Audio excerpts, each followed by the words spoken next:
Magandang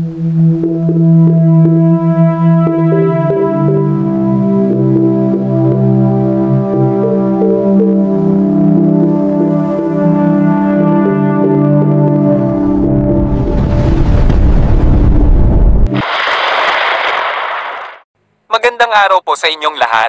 Ito po ang inyong pang-araw-araw na ulat sa kalagayan ng panahon sa ating bansa ngayong araw ng Sabado, 2 ng Agosto taong 2025. Mga bagyong minomonitor. Kasalukuyang may mga bagyo tayong minomonitor sa labas ng ating bansa na nakaaapekto sa hanging habagat sa Hilagang Luzon. Isang LPA na ating minomonitor ay opisyal ng naging isang bagyong tropikal at malapit na sa ating Philippine Area of Responsibility. Ito ang nagdudulot ng maulap na kalangitan at kalat-kalat na pag-ulan sa Batanes at Babuyan Islands at bahagi ng Hilagang Luzon. Ang bagyong Krosa, huling namataan malapit sa lupain ng Japan, ay nagdudulot din ng hanging habagat. Sa ngayon, wala itong direktang epekto sa ating bansa. Gayunpaman, pinaalalahanan po natin ang ating mga kababayan sa Japan na maging alerto sa posibilidad na maglandfall ang bagyong Krosa. Samantala, ang bagyong Emong na nanalasa sa ating bansa ay huling namataan sa lupain ng China at inaasahang mawawala na. Mayroon ding mga bagyo na minomonitor sa labas ng ating bansa na may posibilidad na makapasok sa PAR at magdulot ng pag-ulan. Inaasahan ang pagpasok ng isang LPA sa loob ng ating bansa at posibleng makalapit ito sa silangang Mindanao sa mga susunod na araw o linggo. Sa ngayon, wala pa itong direktang epekto kaya't makakaranas tayo ng maaliwalas na panahon. Ito ay isang magandang pagkakataon upang makapaghanda para sa anumang kalamidad. Natiling alerto sa mga balita at babala, maghanda ng mga gamit pang emerhensya. Sundin ang mga tagubili ng mga lokal na awtoridad.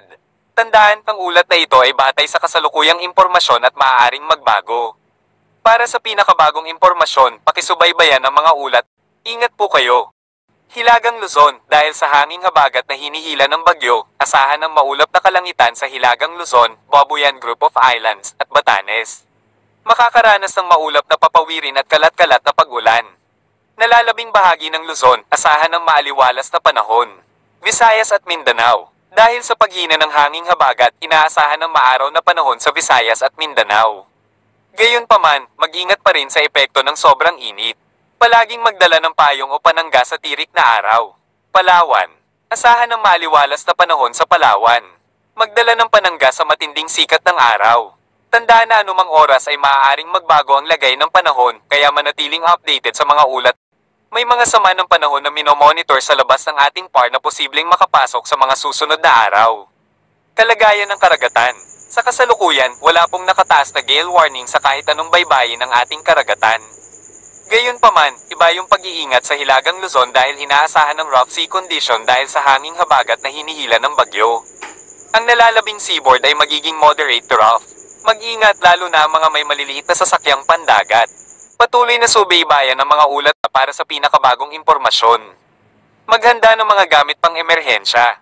Sundin ang mga babala at tagubili ng mga lokal na awtoridad. Dumako naman tayo sa ating partner para sa mga karagdagang impormasyon sa loob ng ating bansa. Patuloy po ang paghina ng southwest monsoon or hanging habagat. Sa ngayon po ay nakakaapekto ito sa malaking bahagi na lamang ng Luzon habang patuloy ang mga localized thunderstorms sa Visayas and Mindanao, lalo na po sa mga areas ng Northern Mindanao, Caraga Region, Soc-Sabgen and Davao Region. Usually mga 1 to 2 hours po na mga pagkidlat pagkulog po ito.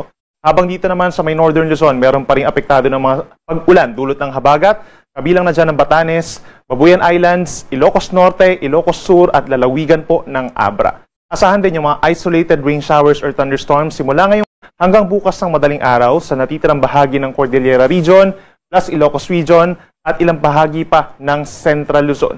Habang sa Metro Manila at natitirang bahagi ng bansa, mayroong mga lugar na maliit lamang yung tsansa ng mga pag-ulan at mananatili ang maaliwalas na kalangitan. Samantala, yung ating minomonitor na low pressure area sa taas po ng ating Philippine Area of Responsibility, dun po sa labas sa may North Philippine Sea ay nag-iisang tropical depression na or mahinang bagyo. Namataan ito 1,365 kilometers po east-northeast of extreme northern Luzon. Base sa ating analysis, kumilos ito eastward at kikilos pa eastward ng mga ilang oras hanggang mamayang gabi at bukas naman ay kikilos na pa northeast or papalayo sa ating kalupaan. So meron na lamang pong maliit na tsansa na itong tropical depression ay pumasok pa ng ating Philippine Area of Responsibility. So maliit yung chance na natatawagin natin itong Fabian. At kung mapapansin natin, based sa ating latest satellite animation, walang direct effect itong tropical depression dahil malayo ito sa ating kalupaan. Hindi naaabot ng ating mga cloud clusters coming from that bagyo. Mataas pa rin ang tsansa ng mga pag-ulan sa may extreme northern Luzon, lalo na sa Batanes. Maging dito rin po sa may Babuyan Islands, Ilocos Norte, Ilocos Sur at lalawigan ng Abra dahil pa rin yan sa southwest monsoon or mahinang habagat. Habang sa natitirang bahagi ng Luzon, kabilang pa rin ang Metro Manila, aasahan pa rin po natin ang fair weather conditions. Maraming lugar sa Central and Southern Luzon sa umaga hanggang tanghali ang maliwalas ang kalangitan. At sa natitirang bahagi pa ng Luzon, itong sa may northern portions, asahan yung bahagyang maulap at minsan maulap na kalangitan lalo na sa mga kabundukan.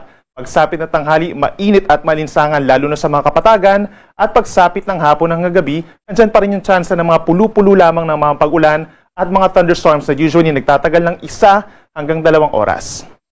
Sa Luzon, pinakamainit po sa may Tugigaraw, hanggang 34 degrees Celsius maging sa ilang bahagi pa po ng Cagayan and Isabela. May kainitan din sa may Bicol region, lalo na sa may Legazpi and Naga, hanggang 33 degrees.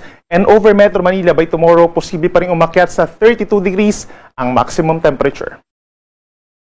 Sa ating mga kababayan po sa Palawan, malaking bahagi pa ng Visayas and Mindanao, mananatili pa rin po ang fair weather conditions, maaliwalas na kalangitan, minsan nagiging maulap lamang at sasamahan pa rin ito ng mga pulupulong pag-ulan at mga localized thunderstorms, lalo na sa mga bulubundukin na lugar dito sa Mindanao. Pagsapit po yan ng hapon hanggang gabi.